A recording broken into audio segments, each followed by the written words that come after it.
საქართველოს უნივერსიტეტში დღეს გაცნობითი შეხვედრა გაიმართა იმ ადამიანებთან, ვისაც პოლიტიკური ზეწოლის გამო სამსახურის იძულებით დატოვება მოუწია. Ამ დროისთვის ისინი უკვე ერიცხებიან უნივერსიტეტის თანამშრომლებად. საქართველოს უნივერსიტეტმა კამპანია გაემიჯნეს ფარგლებში ჯერ კიდევ 2 თვის წინ გამოყო 200,000 ლარიანი ფონდი, რის ფარგლებშიც საჯარო სამსახურებიდან პოლიტიკური ნიშნით გათავისუფლებულ პირებს შესთავაზა შრომითი ანაზღაურება უნივერსიტეტის აკადემიურ და ადმინისტრაციულ სამუშაო სივრცეში. ინიციატივის ფარგლებში 10 ადამიანი დასაქმდა.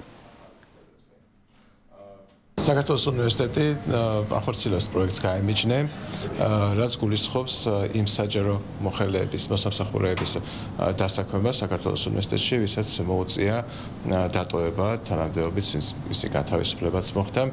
დღეს ჩვენ დავასაქმეთ 10 ასეთი ადამიანი, მოუწოდებ სხვა ბიზნესებსაც ამ ინიციატივას შემოერთდნენ, ან ყველა ბიზნესმა, ბევრმა ბიზნესმა, რომ დაასაქმოს ასე უსამართლოდ საჯარო სამსახურიდან გამოშვებული თანამშრომელი, ამით ჩვენ ძალიან დიდ სოციალურ პასუხისმგებლობას გავაკეთებთ ჩვენი ქვეყნის მიმართ. საქართველოს უნივერსიტეტმა წამოიწყო პროექტი გაემიჯნე, რის შესახებაც გავიგე მეგობრისგან და გამოგზავნა ყველა ის დოკუმენტაცია, რომელიც საჭირო იყო, დავასაბუთე მოვყევი ჩემი ისტორია, შესაბამისი საბუთები წარმოვადგინე.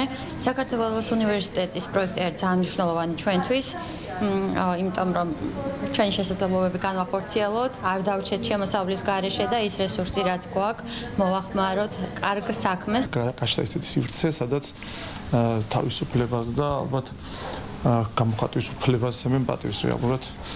დღევანდელი შეხვედრის ერთ-ერთი მთავარი ამბავი და ნაწილი ის არის, რომ ამგვარი მხარდაჭერა გრძელდება და ამგვარი ესე იგი ტიპის ხირებულებები, რომელიც უშუალოდ დაკავშირებულია თავისუფლებასთან, დაცული იქნება და მას ექნება ალბათ ადგილი და სავანე, სადაც ის კიდევ უფრო ალბათ თავის თავს კიდევ უფრო მეტად წარმოაჩენს.